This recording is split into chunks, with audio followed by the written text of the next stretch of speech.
Salut tout le monde, bienvenue sur la chaîne RetroArcade. Aujourd'hui, nous allons voir comment jouer à des jeux de PS1 en HD et même en 4K. Alors, c'est un émulateur que j'ai récupéré sur internet. Alors, j'avais vu une vidéo sur YouTube qui en parlait et ben, moi j'ai décidé de vous montrer un petit peu ce que ça valait et surtout de l'intégrer à CoinOps Next 2 pour pouvoir faire tourner vos jeux en HD sur votre PC. Allez, c'est parti. Alors, premier truc, donc j'ai téléchargé le logiciel, l'émulateur qui va bien. Donc c'est DuckStation Windows 64 Realize. Donc vous le trouvez sur internet, vous pouvez le télécharger.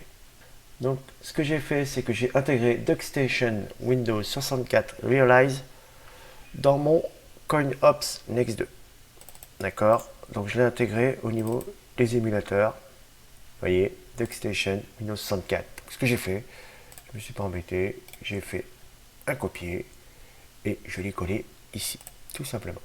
Maintenant, nous allons travailler sous CoinOps. Donc, pour qu'il soit fonctionnel sous CoinOps, le principe c'est de remplacer l'émulateur existant qui est RetroArch sous CoinOps Next 2. Donc, pour regarder tout ça, nous allons aller sous CoinOps Collection. Et là, vous allez voir, au niveau de la PlayStation 1 Official, voilà. Donc là, on va aller dans le Setting Conf et vous allez voir ce qu'est l'émulateur et tout. Donc là, comme on peut le voir, le launcher, c'est PlayStation 1 Official. D'accord. Donc là, nous allons aller dans les launchers de Windows et on va aller sur PlayStation 1 Official. On va l'ouvrir. Voilà, il est ouvert. Donc moi, alors j'ai un petit peu anticipé. Ce que j'ai fait, c'est que j'ai été dans mes fichiers, comme vous pouvez les voir ici. Donc moi, ce que j'ai fait, c'est que l'exécutable, j'ai mis un petit apostrophe devant, comme ça, il ne prend pas compte la ligne ici, et RetroArch.exe ne lancera plus. Donc ce que j'ai fait, c'est que j'ai créé un exécutable avec l'exécutable de l'émulateur. Donc là, émulateur, vous voyez, DuckStation Windows 64 Realize, DuckStation.exe. Donc j'ai créé tout simplement une ligne qui dit qu'il démarre au niveau de ce dossier. D'accord? Tout simplement. Donc nous allons l'appliquer et ce qui se passe, c'est que maintenant, pour être sûr que ça marche bien, il va falloir lancer déjà, on va dire en local, c'est-à-dire avant de lancer sous CoinOps, le fichier DuckStation. Donc on va le lancer. Voilà. Donc il y a quelques paramètres à régler si vous voulez qu'il fonctionne bien sous CoinOps. Donc au niveau des paramètres, ici ou ici, vous avez les paramètres généraux. Donc premier truc à faire, vous décochez confirmer l'arrêt. Ce qui vous permet, lorsque vous allez sortir de l'émulateur, de revenir directement sous CoinOps. Sinon, on va vous mettre une fenêtre et on va vous demander de confirmer l'arrêt. Donc là, on reste comme ça. Paramètres du BIOS, on touche à rien. Paramètres de la console, rien. Paramètres de la liste des jeux. Donc là, c'est là qu'on va mettre les jeux sous CoinOps Collection, PlayStation 1, Official, ROM. Donc là, vous les cochez. Comme ça, vous allez avoir toute la liste des jeux ici. Paramètres des raccourcis. Important. Éteindre le système. Vous mettez le. Vous pouvez. C'est assez pratique, c'est de mettre le bouton comme sur la manette. Quand vous sortez de CoinOps, vous appuyez sur les deux. Et bien là, vous appuyez sur ici. Et vous appuyez sur vos deux boutons en même temps. Et il vous met directement contrôleur 1 plus bouton 4. Et vous sortez comme sous CoinOps. Paramètres des contrôleurs. Donc là, moi, je me suis mis en contrôleur classique.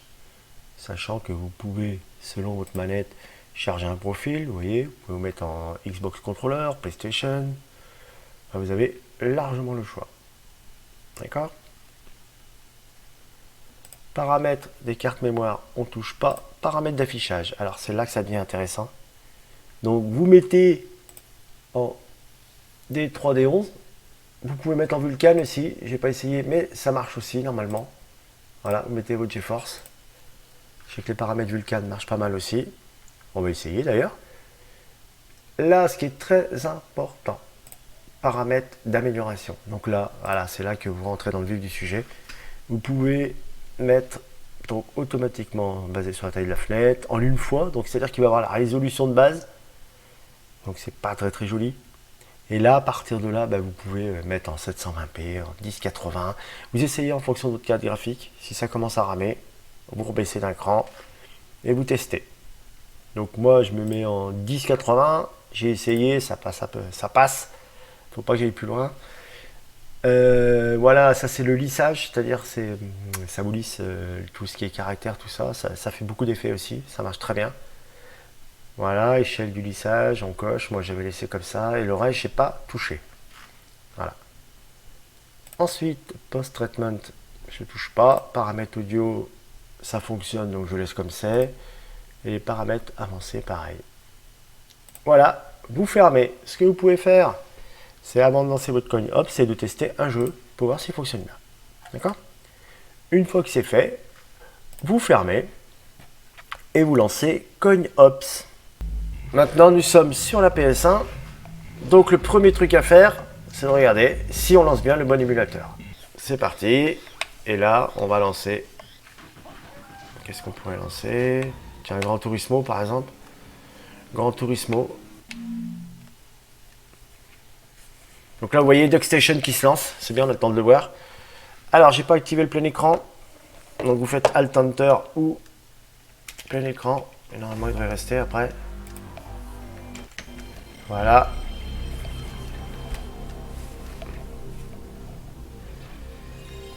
Voilà, donc on voit vraiment la qualité. Un petit peu de grisouillis sur le son, vous voyez. Donc là, en haut, j'ai laissé... on voit la résolution en haut à droite, on voit le nombre de FPS.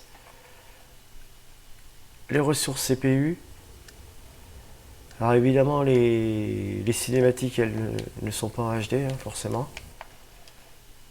Donc la manette a l'air de fonctionner. Voilà. Alors là, tout de suite, on voit que... Ouais, graphiquement, il n'y a pas photo. Ouais. Alors, qu'est-ce qu'on va prendre? Hop, la Camaro. Ouais, graphiquement, franchement, ça le fait. Alors, j'ai un petit bug sur la manette, apparemment, parce que je vois. Ouais, je pars à droite, donc c'est à configurer. Ouais, donc vous voyez, comme je vous disais, voilà, le son est bien meilleur d'un coup, parce que je suis donc du coup, au niveau des paramètres, je suis descendu en 720p, parce qu'en 1080, moi, apparemment, avec mon i5, c'est un petit peu juste. Hein. Dès que je passe en 1080 ou en 1440, vous écoutez le son tout de suite, paf, le son il en prend un coup. Hein. Même en 1080 et en 720 déjà, tout de suite le son est bien meilleur. Donc je pense que je vais rester comme ça.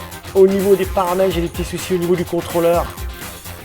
Donc on va charger un profil, parce que moi c'est Xbox Controller normalement. Voilà. Je vais faire tout vider, oui, hop. Charger un profil, Xbox Controller. Fermé. Voilà. Alors au niveau des paramètres, on va paramétrer haut, bas, gauche, droite. Start.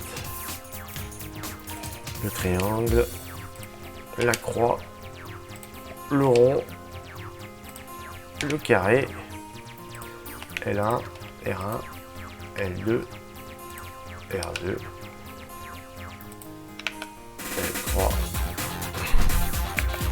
R3. Voilà. Voilà, ça va tout de suite mieux. En fait, je les ai configurés manuellement. Hein. C'est beaucoup mieux. Voilà, on va remettre en grand. Donc, quand je le mets en grand, hop, c'est parti. Hop, exit, on va faire start. Alors là, c'est déjà beaucoup mieux. Au niveau des paramétrages. Alors, je sais pas si vous voyez déjà en 720p, ouais, ça envoie déjà. Ouais, ça envoie bien. Hein. Voilà, les touches. Ouais, c'est pas mal du tout, hein. C'est beaucoup plus joli. Voilà, donc j'arrive à faire tourner quand même vos jeux. Alors, je pourrais même pas faire tourner en 4K, je pourrais pas vous montrer. Hein. Je suis un peu limite au niveau de l'ordinateur. Voilà, donc pour vous montrer comment c'est, pour comparer hein, graphiquement au niveau, pardon, paramètres d'amélioration. Donc si je mets en une fois, tac, je remets en grand, voilà, ça c'est, non vous rêvez pas là, ça c'est vraiment le paramètre d'origine quoi. Allez, on va se remettre donc dans paramètres d'affichage, pardon d'amélioration, je vais pas y arriver, en 720. Vous voyez, on se fie un peu au son. On se fie un peu au son. Alors effectivement, il y a peut-être des jeux qui aimeront pas trop. Hein. Mais bon, on peut en essayer un autre si vous voulez, vous allez voir. Donc pour sortir les deux boutons, normalement. Donc là.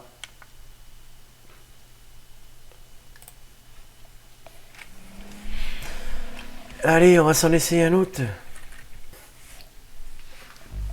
Allez, on se lance Rayman pour voir. Donc normalement... Ouais, donc le rendu est vraiment très beau. Hein. Alors moi j'ai pas la grosse config, mais bon je peux vous dire déjà je le fais tourner en 720p et que c'est déjà magnifique. Vous allez pouvoir redécouvrir tous vos jeux PS1. Vraiment c'est très beau. Voilà, donc j'espère que cette petite vidéo aura été utile pour vous. Donc en fait le principe, vous avez vu, c'est tout bête, hein, c'est changer l'émulateur et le remplacer RetroArch en fait tout simplement par cet émulateur là qui est vraiment magnifique. Vous retournez sous CoinOps. Donc autant vous dire que vous allez vous faire plaisir et redécouvrir tous vos jeux.